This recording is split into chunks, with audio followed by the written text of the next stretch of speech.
The gentleman from Florida. Mr. Speaker, I yield myself such time as I might consume and ask unanimous consent that all members have 5 legislative days within which to revise and extend their remarks on the bill under consideration. Without objection. So ordered. Mr. Speaker, I rise to support H.R. 1246. It is a simple, common-sense bill that calls for an overall 10% reduction in the printing and reproduction costs of the Department of Defense. And more importantly, the American people support H.R. 1246, as more than 150,000 people voted online via the U-Cut program on passing this bill. The American people are behind this, and we need to be behind the American people.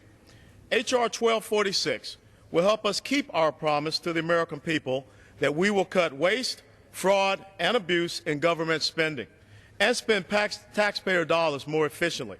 And that includes every department or agency. In fiscal year 2012, the Department of Defense proposes to spend $357 million for printing and reproduction services. Now, I am not arguing that paper copies are no longer needed. We all still rely on paper. But I do not understand why we need examples of these high, expensive, glossy, color briefing slides and slick books that the DoD sends over here for everything from briefing slides to budget rollouts and miscellaneous reports. And if anyone is interested, the House Armed Services Committee has a boatload of these fancy printed reports. I think the information that DoD needs to get to us, as well as share internally amongst themselves or with the public, can just as easily be conveyed using plain black and white copies that are printed on both sides.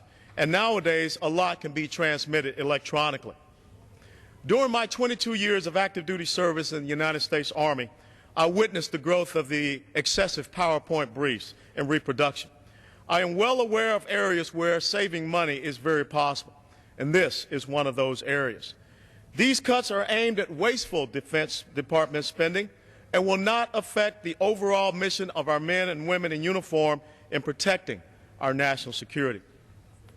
Mr. Speaker, a mere 10% reduction to this one account will save taxpayers $35.7 million in fiscal year 2012 and nearly $180 million over the next 5 years. We owe it to the taxpayers to take this step. Now, this may seem like a small amount to some, but imagine if every member of Congress, all 435 of us, took it upon ourselves to do the exact same and find where we could cut some wasteful spending. We would regain the trust and confidence of the American people as good stewards of their resources. Let's pass H.R. 1246, and I reserve the balance of my time.